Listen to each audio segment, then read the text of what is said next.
Hello everyone, welcome back to my another Facebook blog. তো সন্ধ্যাবেলা বেরোলাম একটুখানি, আজকে যেহেতু মায়ের বার্থডে, তো মায়ের জন্য একটুখানি কেক আনতে, একটুখানি বার্থডে সেলিব্রেশন করবো। এটা বেসিক্যালি সেরকম কিছু না, জাস্ট কেকটা কাটবো। তো ওর জন্য বেরোলাম আমি আর নীল বেরোলাম কেক আনতে। কেক আনবো আর রাতে হয়তো একটু ডিনারটা আলাদা করবো না। এটা মায়ের তরফ থেকে কোনো ট্রিট না, এটা self treat. Tania self treat, আমি সেলফ ট্রিট। টিনা এখনও খাবে কিনা জানি না, কিন্তু একটুখানি বিরিয়ানি খাবো। আমাদের এখানে একটা নতুন দোকান হয়েছে, তো সেখান থেকে বিরিয়ানি খাবার ইচ্ছা আছে। 99-এ শুনেছি দামটা কম, ওই জন্য টেস্ট করে দেখার ইচ্ছা আছে। এটা কোনো বার্থডে ট্রিট না, বার্থডে ট্রিট মা হয়তো দেবে পরে, আমি জানি না সে কথা, সেটা মায়ের ব্যাপার।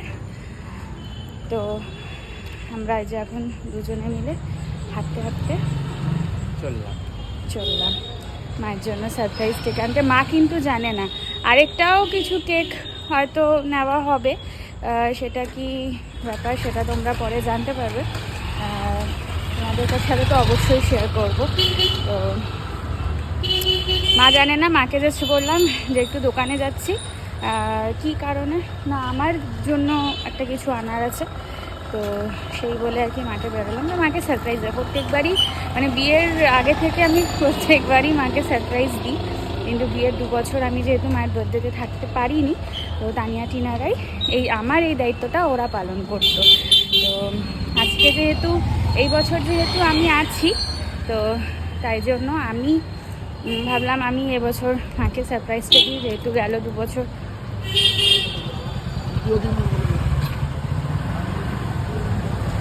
যেহেতু গেল 2 বছর মাকে সারপ্রাইজ দেওয়া হয় না, তো ওই জন্য ভাবলাম যে এবছরের সারপ্রাইজটা আমিই দিই। ওরাই দেয়, ওরাই সব কিছু মেনটেন করে, মাকে আর কি সারপ্রাইজ দেয়।